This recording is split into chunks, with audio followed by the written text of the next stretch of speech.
April 1908. A railway siding called Graasplatz in the desert of German southwest Africa. There is nothing here. A water tank, a few barracks, a stretch of narrow-gauge track running east from the coast toward a town called Aus.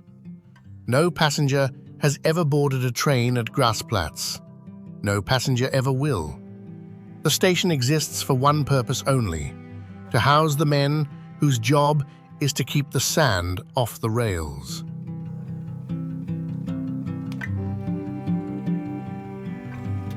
Because the sand does not stop. It comes in on the wind from the Atlantic, 16 kilometers away, and it buries the line a little more every night. Every morning, the men go out with shovels and dig it back out again. Then they do it the next day, and the next. The foreman here is a German named August Stauch. He is 30 years old.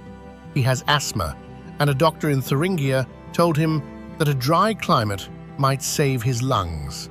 So he took the worst posting the railway had and came to the edge of the Namib to breathe.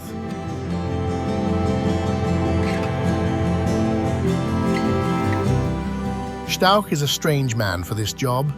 In his spare time, he reads about rocks. He has been told the desert holds nothing. He does not entirely believe it. And so, he has given his crew an instruction that no other foreman on this line has given. If you find a stone that looks unusual, bring it to me. One of the men on that crew is Zacharias Lewala. He is not German. He is not paid what the Germans are paid. He is one of the laborers who walk the line each morning with a shovel. And Lewala has a history that Stauch does not fully understand. Years earlier, he worked the diamond fields at Kimberley, 1,000 kilometers to the south. He has held the stones before. He knows what they look like when the light goes through them. So when he bends down that April morning and lifts a small, clear stone out of the sand he is shoveling off a railway line in the middle of a desert nobody wants, he already knows.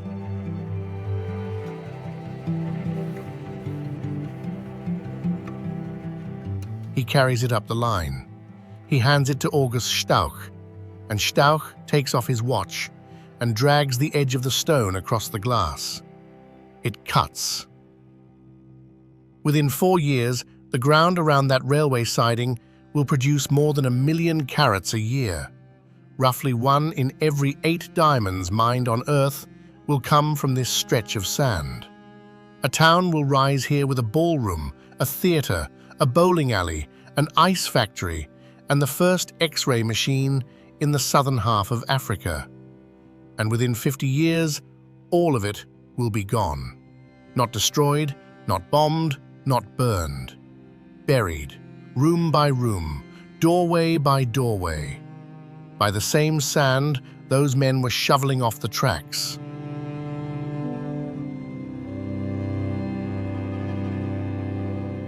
Zacharias Lewala was never paid for the stone. No photograph of him is known to exist.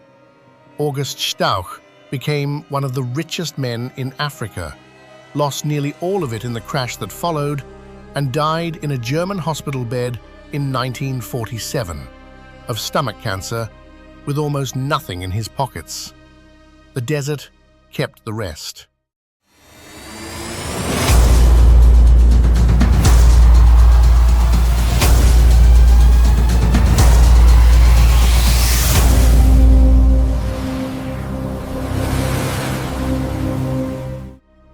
This is Namibia.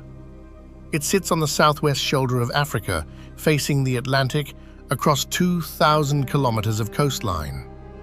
824,000 square kilometers of it, roughly 3.5 million people. That works out to about 4 people per square kilometer.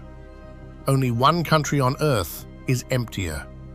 And that emptiness is the thing everyone gets wrong. Because Namibia is not empty the way a wilderness is empty, it is empty the way a room is empty after everything has been taken out of it. This is one of the most surveyed, most fenced, most legally carved up landscapes on the continent. Its coastline was closed to the public for 100 years. Its wealth was catalogued before its people were counted. The sand is not innocent here. The sand is a record.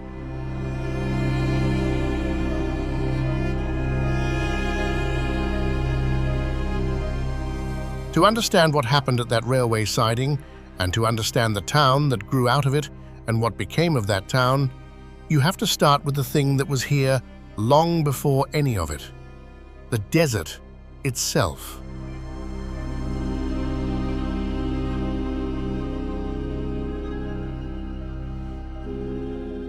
The Namib is the oldest desert on Earth. Not the largest, the Sahara is 15 times bigger, but the Sahara is young. 12,000 years ago, the Sahara had lakes and grassland, and elephants moved across it. The Namib has been dry for at least 55 million years, and possibly 80. It was arid when there were still dinosaurs walking on other parts of the planet. The name comes from the Nama language. It means roughly vast place, an area where there is nothing. Here is why it is dry. Off this coast runs the Benguela Current, a river of cold water pulled up from the deep Atlantic and driven north along the shore. That water is bitterly cold. The air above it is cold, and cold air cannot hold moisture. So the moisture condenses before it ever reaches land. It falls out of the sky as fog, not rain. The fog rolls inland at night, sometimes 100 kilometers deep, and burns off by mid-morning. Some parts of this desert receive less than 2 millimeters of rain a year. Some years they receive none at all. But almost every night they receive fog. And an entire living world has arranged itself around that difference. Inland, the fog thins and the dunes begin. At Sossusvlei, the sand rises into some of the tallest dunes on the planet, 300 meters and more from base to crest. They are red, not gold, not beige, deep rust red, because the iron in the sand has been oxidizing for millions of years. The older the dune, the redder it is. You are looking at rust on a geological timescale. The sand itself is a traveler. Much of it began as rock in the Drakensberg Mountains, thousands of kilometers inland. Rivers carried it to the Atlantic. The current carried it north. The waves threw it back onto the beach. And the wind has been walking it inland ever since. Every grain in that dune has crossed a country and an ocean to get there.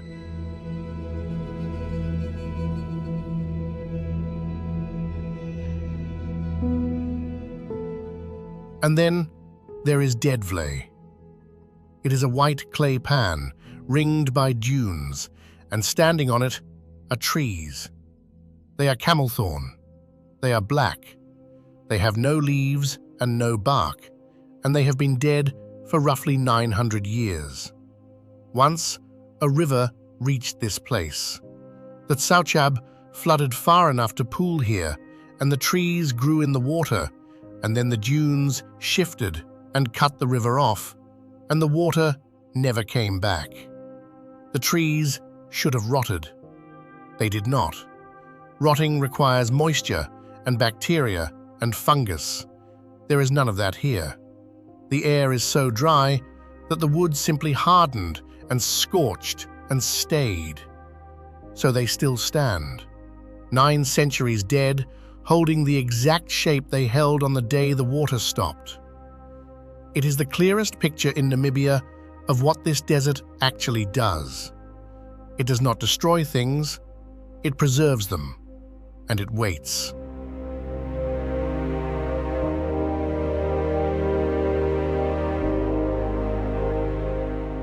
Now, the fog. Before dawn, on the ridge of a dune in the central Namib, something climbs up out of the sand. It is a beetle. Onimacris unguicularis, a darkling beetle, black, roughly the size of a thumbnail. It has spent the hot part of the day buried because on the surface of that dune, the temperature can pass 70 degrees Celsius. It walks to the crest. It faces into the wind coming off the Atlantic. And then it does something that took biologists years to accept. It stands on its head. It lowers its front legs, lifts its abdomen into the fog, and waits. The fog condenses on the grooves of its back. The droplets grow, they merge, and then gravity takes them down the channels of its shell, along its body, and directly into its mouth. In one session, standing motionless in the dark on a sand ridge, a beetle can drink up to 40% of its own body weight. It is drinking the ocean out of the air. Engineers have spent 2 decades trying to copy the surface of that shell: fog nets, water harvesting panels, condensation coatings for arid cities. The beetle has been doing it without instruction for millions of years. And it is not alone. There is a beetle in these dunes that digs a trench across the slope at right angles to the wind, so that fog condenses on the ridges of sand it has piled up, and then it comes back hours later to drink the trench. A dune cricket has feet like snowshoes, so it can bound across a surface that would swallow anything heavier. The web-footed gecko has translucent skin and paddles for feet and licks the dew off its own eyeballs because it has no eyelids. More than 6,000 insect species has been catalogued in Namibia. At least 1,500 of them exist nowhere else on Earth. The desert is not the absence of life. It is a very specific set of instructions for how to have one.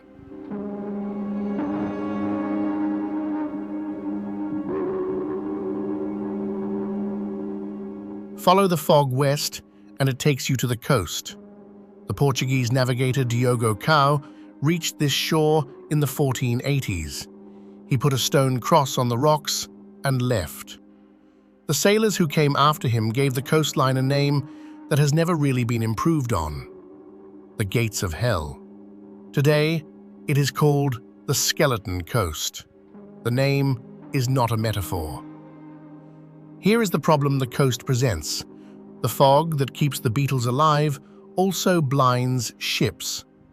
The Benguela current pushes hard along the shore. The surf is heavy.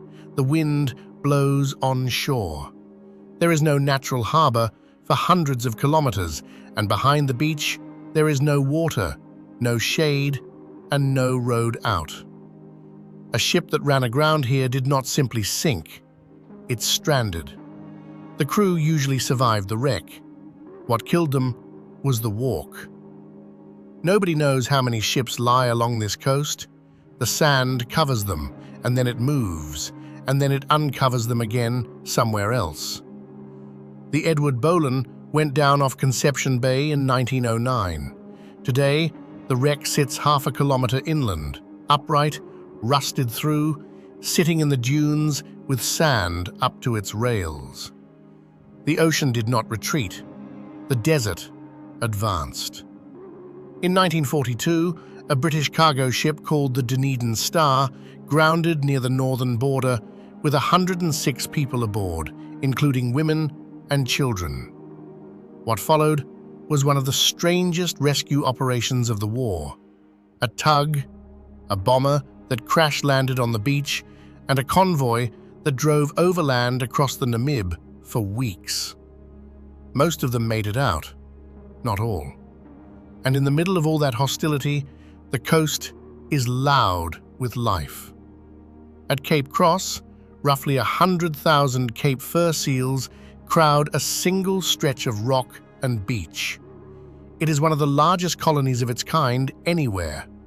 The Benguela current, the same current that makes the desert dry and the fog thick, is also one of the richest fisheries on the planet. Cold water carrying nutrients up from the deep, feeding fish, feeding seals, feeding everything above them. The desert is dry because the ocean is cold. The ocean is full because the ocean is cold. The same fact does both. And where there are 100,000 seals, there are things that come to eat them. Black-backed jackals patrol the colony edges. Brown hyenas come out of the desert at night, work the beach, and vanish inland before dawn. And in the far northwest, lions, actual lions, have learned to hunt along the shoreline. They have been recorded taking seals and cormorants and scavenging whale carcasses out of the surf. They can go days without drinking. They take what moisture they need from what they kill. Lions on a beach in a desert eating seals. In the mid-1990s, there were fewer than 25 of them left. Today, there are more than 150. We will come back to why.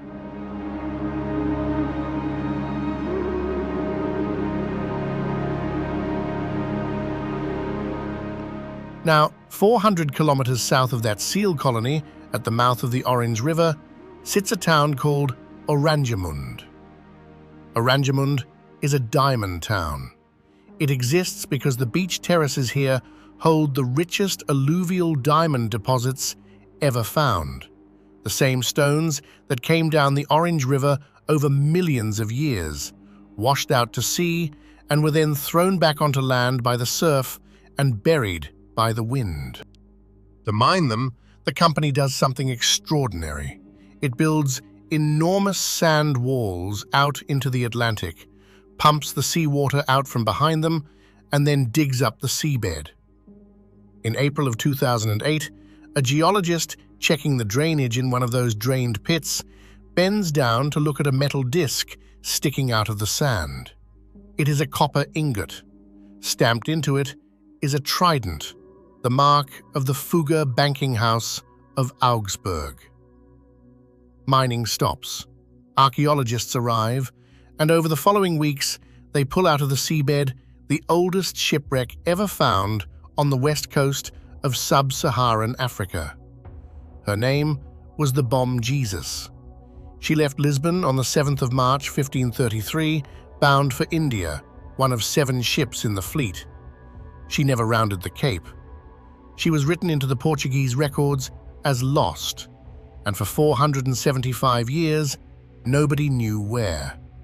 She was here, under the Namib. They recovered around 2,000 gold coins, 22 tons of copper, cannon, swords, muskets, navigational instruments, and roughly 40 tons of elephant ivory, more than 100 tusks, the largest ivory cargo ever recovered from a shipwreck anywhere. Of the roughly 300 people believed to have been aboard, the excavation found 1 human bone, a single toe still inside a shoe, which suggests quietly that most of them got ashore. What happened to them after that, nobody knows. They would have found themselves on the Skeleton Coast in 1533, with no map, no water, and a desert in every direction. The ship went down about 500 feet from where the water is today. The coastline has moved. The sand has been walking west for 5 centuries. The Namib swallowed a Portuguese carrack whole and then held it perfectly until a diamond company came looking for something else. This is the thing about this desert that keeps repeating itself. It does not take, it archives.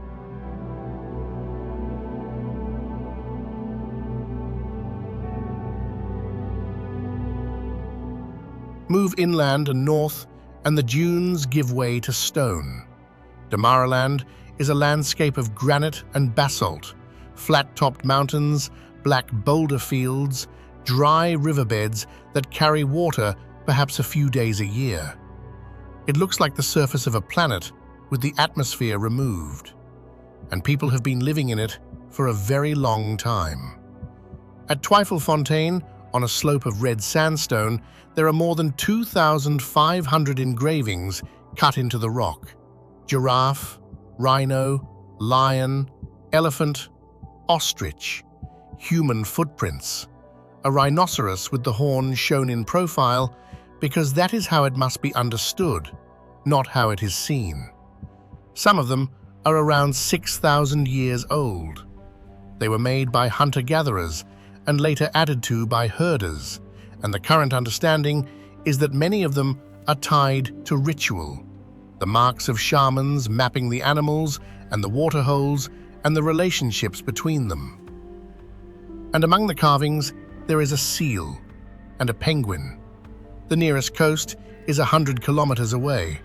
Somebody walked it. Somebody walked from the Atlantic into the interior of the Namib, carrying in their head the shape of an animal nobody inland had ever seen, and cut it into a rock so that others would know it existed. It is the oldest travel documentary in the country, and the animals in those carvings are still out there. Elephants live in Damaraland, desert elephants. They move along dry riverbeds, the Hoanib, the Huab, the Ugab, walking sometimes 70 kilometers in a day between waterholes, which is a distance a savanna elephant would never need to attempt. They are not a separate species. They are the same African elephant, but they are leaner. Their feet are broader, which spreads their weight on sand. They dig for water in dry riverbeds with their trunks and their feet, opening holes that every other animal in the valley then drinks from. They can go several days without water, and extraordinarily, they seem to have learned to break fewer trees than their savanna relatives, because in a valley with 40 trees, destroying one matters. Herds pass knowledge down. The matriarch knows where the water is. If she dies, the herd can lose the map. In the 1980s, poaching and drought pushed them to the edge. The elephants of the Northwest fell to a few hundred. The black rhino in the same region fell to a number so low that people stopped saying it out loud. And then Namibia did something that had not really been tried anywhere. In 1990, at independence, Namibia became the first country in Africa to write the protection of the environment directly into its constitution. 3 years later, It passed a law that did something stranger. It gave rural communities the legal right to form conservancies, to manage the wildlife on their own communal land, and critically, to keep the money that wildlife generated. Before that, an elephant on your land was a threat. It ate your crops. It broke your water pump. It belonged legally to the state, and the state was far away, and it gave you nothing. After that, an elephant on your land was an asset. It brought tourists and lodges and jobs, and the conservancy's share of the income went back into the community that lived beside it. The poachers, in many cases, became the game guards, because the guards were paid, and they were local, and they knew every track in the valley. The results are the strongest argument the model has. 86 communal conservancies now cover more than a fifth of Namibia's entire land area. The desert lions went from under 25 to over 150. Elephant numbers in the northwest more than tripled. Namibia now holds the largest free-roaming population of black rhino left anywhere on Earth, and much of it lives outside any national park, on land with no fence, watched by rhino rangers who grew up on it. It is not solved. Poaching still happens, drought still kills, and a lion that takes a farmer's cattle is still, to that farmer, a catastrophe. But the fundamental relationship was changed. The wildlife stopped being the government's and started being theirs, which, in a country whose entire history is the story of things being taken away from the people standing on them, is not a small thing.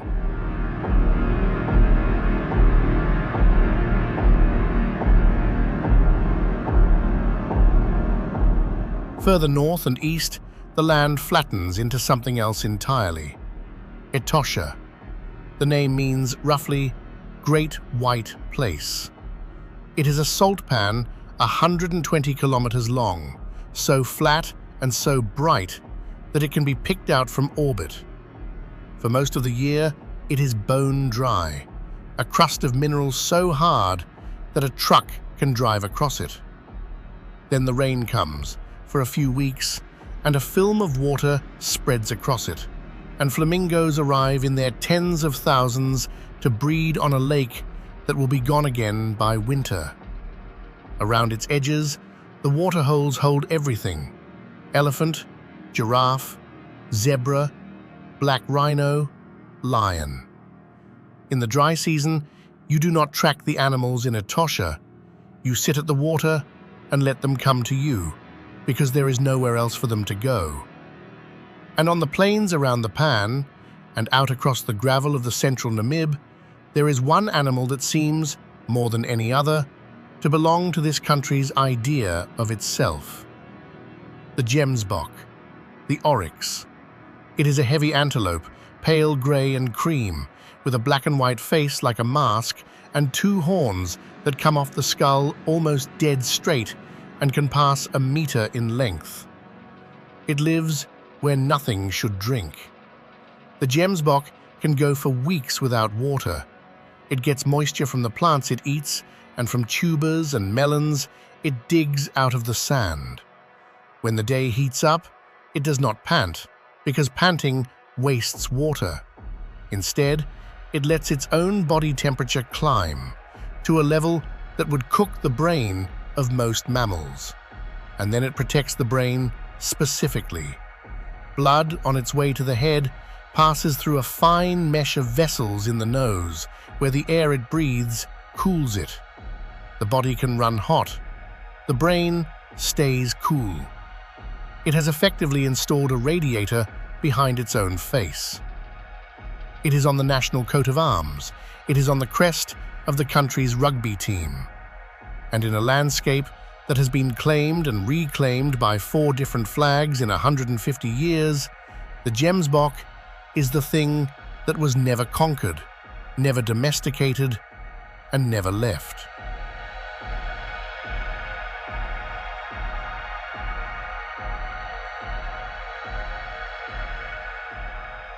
There is another animal out here that does not fit, and nobody can fully explain it. On the gravel plains near Garub, west of the town of Aus, there are wild horses. Not feral donkeys, horses. A few hundred of them living in one of the driest places any horse has ever survived, drinking at a single artificial waterhole, going without water for days at a stretch, and losing so much body condition in a drought that they look like a different species by the end of it. Nobody agrees on where they came from. Some say they are descended from German cavalry mounts abandoned in the chaos of the First World War, when the South African forces overran the colony and the horses simply walked away. Some say they came from a stud farm belonging to a German baron. Some say they came from a shipwreck. What is certain is that 100 years ago, some horses were let loose in a desert, and they are still here.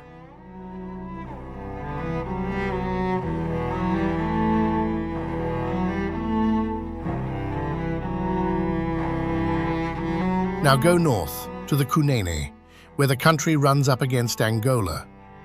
This is Himba land. The Himba are cattle people, semi-nomadic herders, closely related to the Herero, who split from them centuries ago and stayed with the older way of living when the others moved south. Himba women are among the most photographed people in Africa, and almost everything most viewers assume about that image is wrong. The deep red of the skin is not decoration for outsiders. It is otjize, a paste of butterfat and ground ochre, sometimes scented with aromatic resin, worked into the skin and the hair.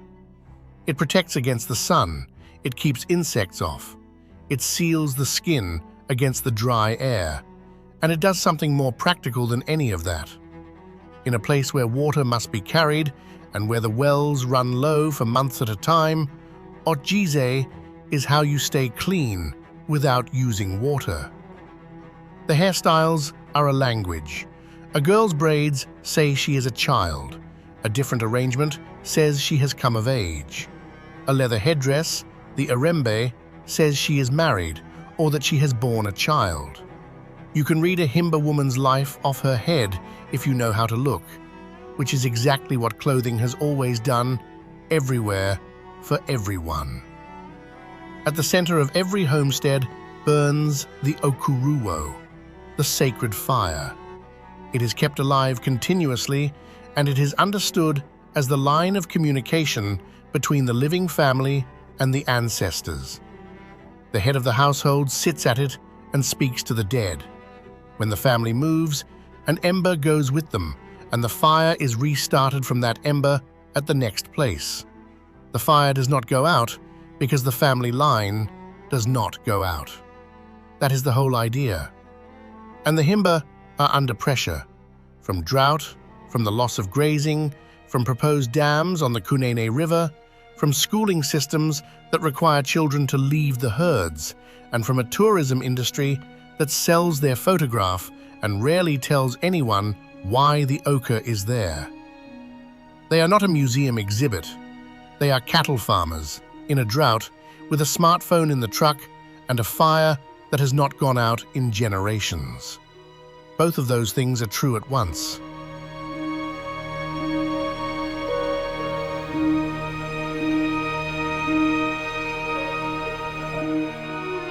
"600 kilometers south, the country has a capital. Windhoek sits in a basin in the Central Highlands at 1,700 meters, ringed by hills. It has around 500,000 people, which is roughly 1 in 7 Namibians. Walk through it, and the history is embarrassingly legible. There is a German Lutheran church built in 1907, red-roofed, spire and all. There are bakeries selling Apfelstrudel. There are street signs in German. There is a brewery that still follows the Bavarian purity law of 1516 in a city on the edge of the Kalahari. And there is Katutura. Katutura is the township on the northwestern edge of the city. It was built in the late 1950s when the South African administration, which had taken the colony from Germany after the First World War and governed it under apartheid law, decided that the black residents of the old location, an established neighborhood inside the city, would be moved. They resisted. On the 10th of December, 1959, police opened fire on the protest. At least 11 people were killed. The removals went ahead. The name Katutura is Otjiherero. It means approximately the place where we do not want to live. The people who were moved there named it that, and it is still called that. Nobody renamed it after independence because the name is the point.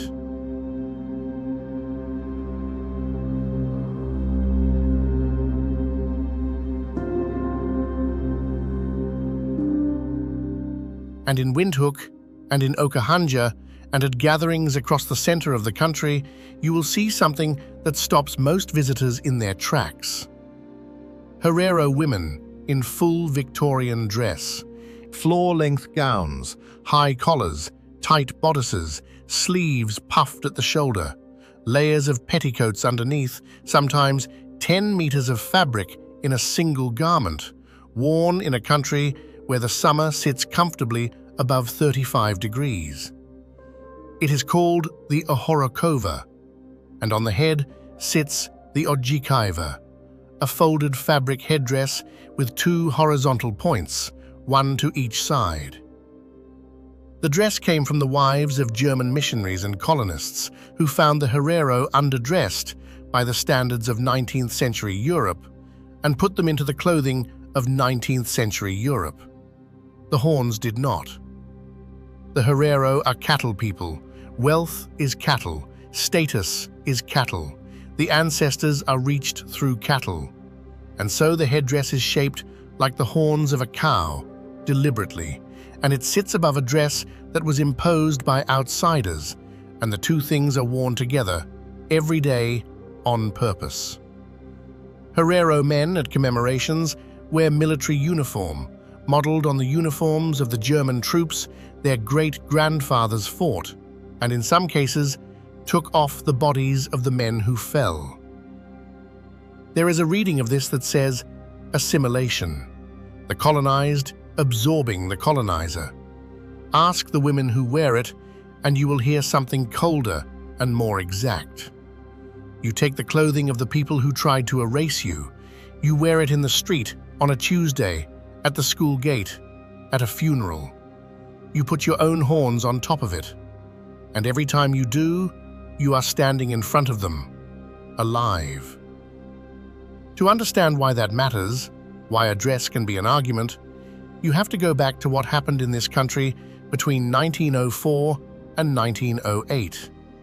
And that story begins on the coast, in the town that the diamonds would later make rich.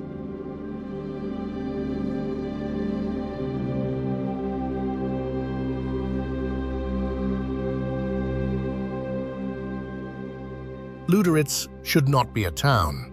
It sits on a bay of black rock, wedged between the Atlantic and the dunes, with no fresh water, no farmland, and no reason to exist.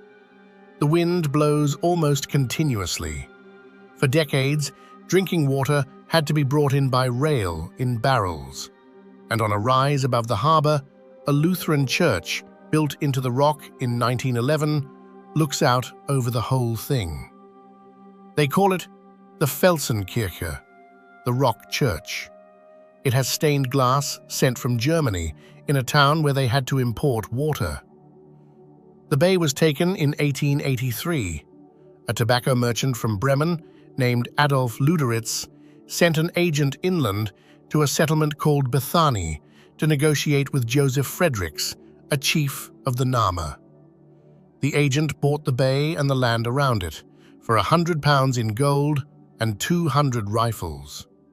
The contract specified the land in miles. Fredericks understood English miles.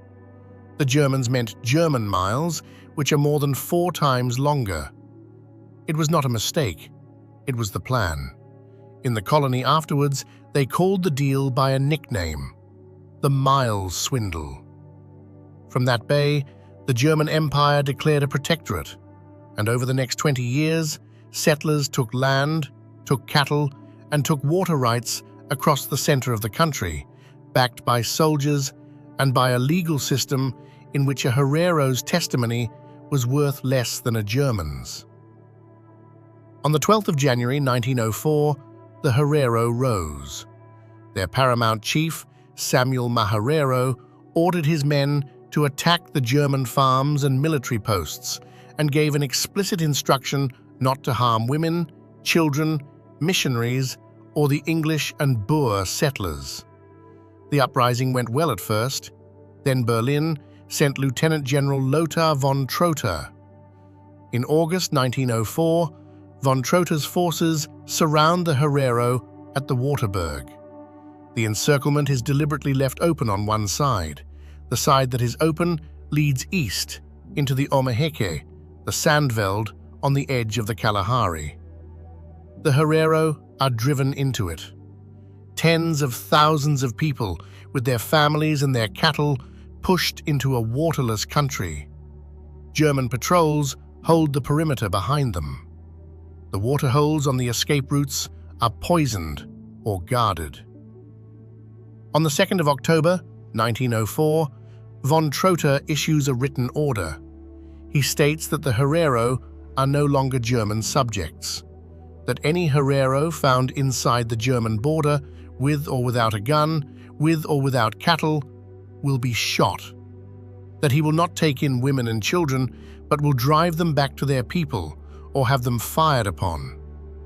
It is called the Vernichtungsbefehl, the Annihilation Order. The Nama rose in the south later that year under Hendrik Witbooi and were hunted for the next 4 years. Those who surrendered or were captured or were rounded up by missionaries under promises of food were put into camps at Windhoek, at Okahanja, at Karibib, at Swakopmund, and at Lüderitz. The camp at Lüderitz was on a peninsula in the bay, a spit of bare rock exposed to the full force of the South Atlantic wind. There is no shelter on it. There is no soil. There is nothing to burn. It is called Shark Island. The prisoners held there were used as forced labor. They built the harbor, they laid the railway, the same railway line running east out of the bay that men would later be paid to keep clear of sand. They were fed almost nothing. They slept in the open. Reports written at the time by South African and British observers and by the German officers themselves describe a death rate that made the camp's function obvious to everyone administering it. The prisoners called it the Island of the Dead. Skulls were shipped to Germany, to universities, to be measured, to support the scientific case for their own inferiority. Some of those skulls were still in German collections a century later. A number were finally returned to Namibia in 2011. By 1908, when the camps closed, somewhere between 40,000 and 80,000 Herero were dead, around 80% of the entire population. Around 10,000 Nama were dead, roughly half. It is generally recognized as the first genocide of the 20th century.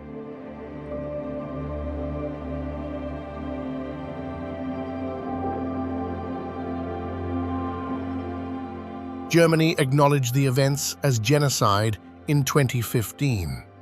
In 2021, after 9 rounds of negotiation, an agreement was announced.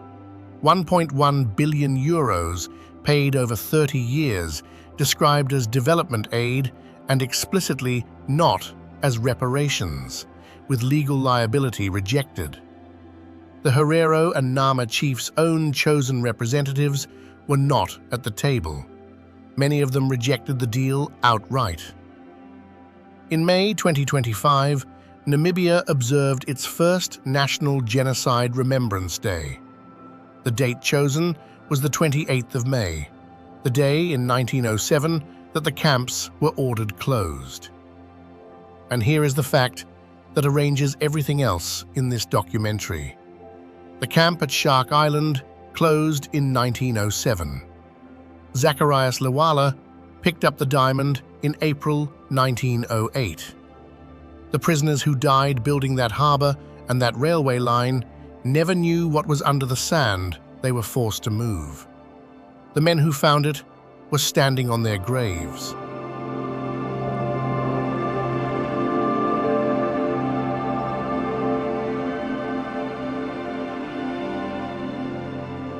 The stone that Zacharias Lewala handed over was not, in the end, a single lucky find. Within weeks, prospectors walking the sand between Luderitz and the dunes were picking diamonds up off the surface with their hands, not digging, picking. On moonlit nights, men crawled on their stomachs across the gravel because the stones caught the light and glittered, and you could simply collect them. The alluvial field ran for 300 kilometers north from the mouth of the Orange River and up to 100 kilometers inland. The diamonds had come down that river over millions of years, been carried out to sea, and been thrown back up onto the coast by the surf, and then walked inland, grain by grain, by the wind. The desert had been quietly stockpiling them since before there were people to want them. The German colonial administration moved fast. In September 1908, 5 months after Lewala's stone, it sealed the entire coastal strip. No entry, no prospecting, no travel. Rights reserved to a single Berlin-controlled company. They called it the Sperrgebiet, the prohibited zone. It would stay closed for the next century, and inside it, on a low rise beside the railway line, a town went up. They named it after a transport driver whose ox wagon had died on that hill in a sandstorm years earlier, a Nama man called Johnny Coleman. Coleman's Scooper, Coleman's Hill, in Afrikaans, Coleman's Skop. What they built there, in 10 years, in a desert with no water, is difficult to overstate. Stone mansions with pitched roofs and shuttered windows in a place where it does not rain. A ballroom with a sprung floor and a stage where touring opera singers from Germany performed for mine executives. A skittle alley, a casino, a gymnasium, a school, a butcher, a baker, a general dealer, a soda factory. There was an ice factory, and every household received a block of ice delivered daily to keep its food cold. There was a saltwater swimming pool. Water was brought in by train and later by ship from Cape Town at a cost that only diamonds could justify. There was a narrow-gauge tramway running through the streets, and there was a hospital which held the first X-ray machine anywhere in the southern half of Africa. The hospital had one. The mine had another. The X-ray at the mine was not primarily for medicine. Workers leaving the compound were made to stand in front of it so that management could see whether they had swallowed a stone, because there were 2 koolmanscops. There were roughly 350 German settlers and their families who had the ballroom and the ice and the opera. And there were around 800 contract laborers, mostly Ovambo men from the north, who did the actual work of moving the sand and lived in compounds and were searched with radiation on their way out. At its peak, this town produced more than 1 million carats a year. In 1912, roughly 1 in every 8 diamonds mined anywhere on Earth came out of the ground here. For a stretch of the 1920s, Kolmanskop was, per person, one of the richest towns in the world. Fewer than 400 people lived in the part of it that was rich.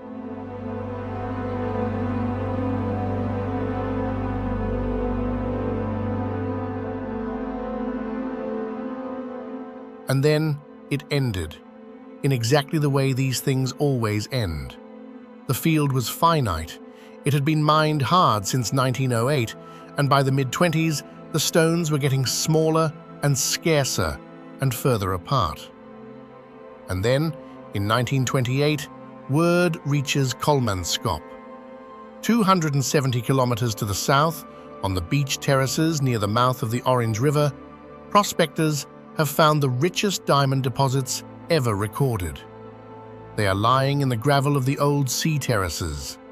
They are bigger, they are cleaner, and you do not need a mine to get them. You need a shovel and a beach. The town began to empty almost immediately, not all at once. It took years. The mine limped on.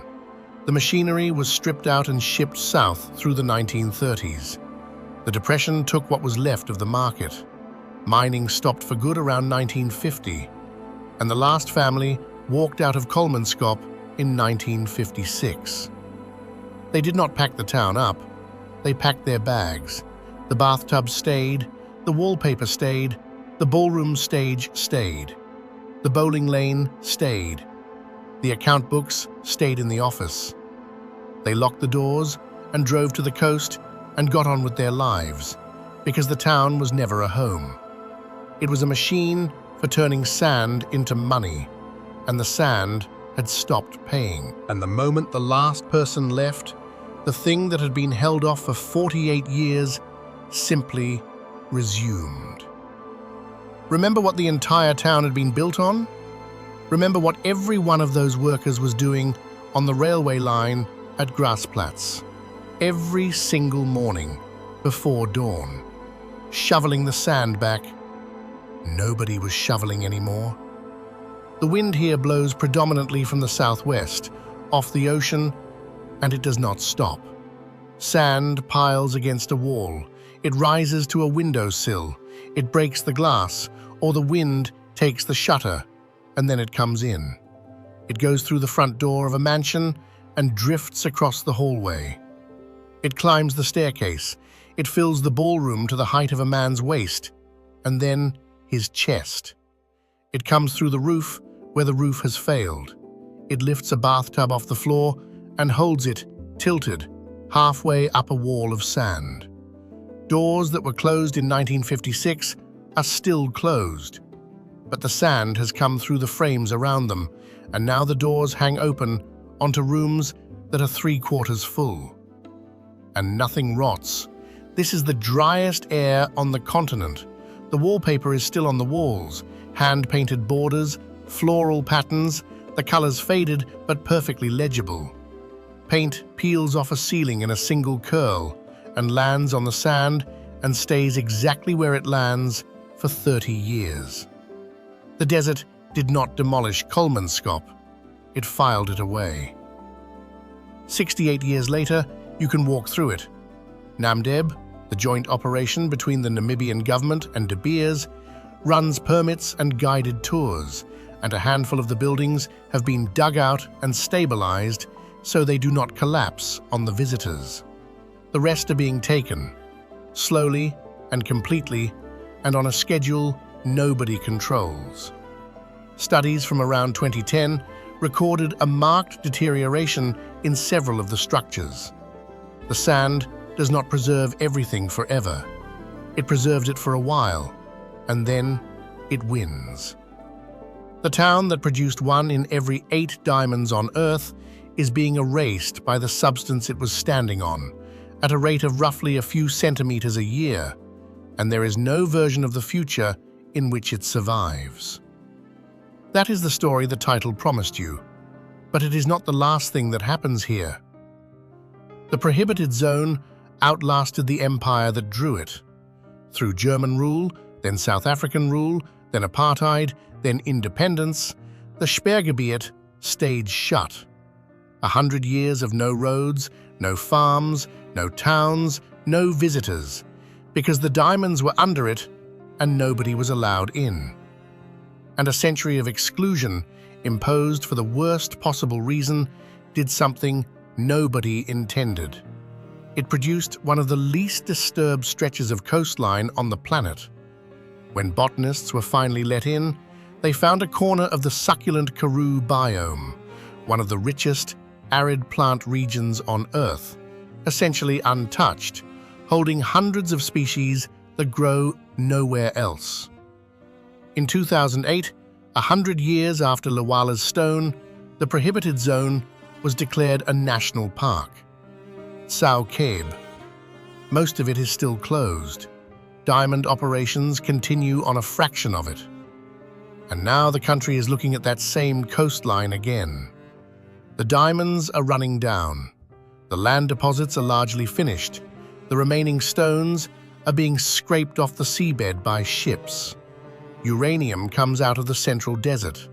And offshore, in the Orange Basin, a series of oil discoveries since 2022 has put Namibia on the front page of every energy conference on the continent, with first production targeted before the end of the decade.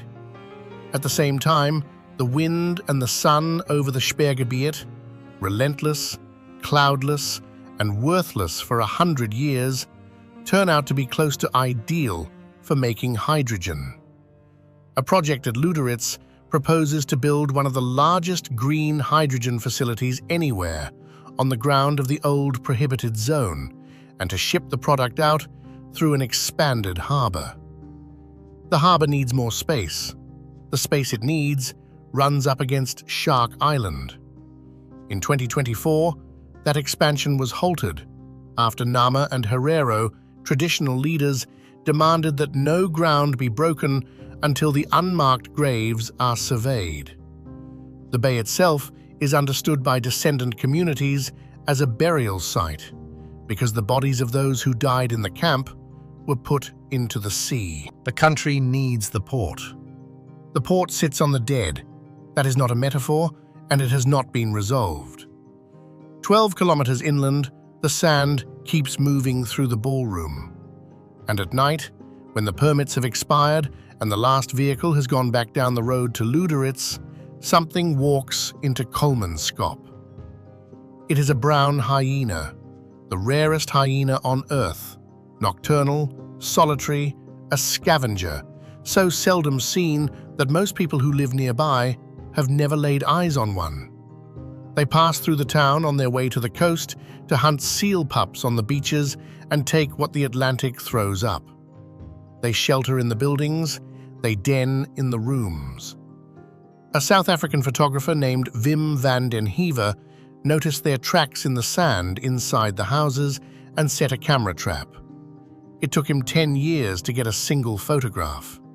When it came, it showed a brown hyena standing in a doorway of a collapsing German mansion, in the middle of a room that is half sand, looking directly into the lens.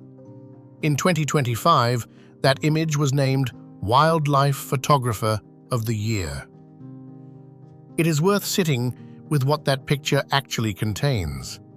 A German ballroom built with diamond money on land taken by a swindle, by an empire that had emptied this coast of its people, financed by a mine that X-rayed its workers on their way home. And it is being used tonight as a corridor by an animal that does not know any of that and does not need to. The empire lasted 31 years. The town lasted 48. The diamonds at that spot lasted a little longer. The fog comes in every night, off a current that has been running for millions of years. The beetle climbs the dune and stands on its head. The gemsbok cools its own blood. The hyena walks the beach. The Herero woman ties her horns above a dress she never asked for and goes out into the street. Namibia is not empty. It never was. It was emptied by people who wanted what was under it and who did not stay. And the sand keeps coming, and nobody is shoveling it back. And in another century, the ballroom will be a hill. Thank you for watching. Until the next journey.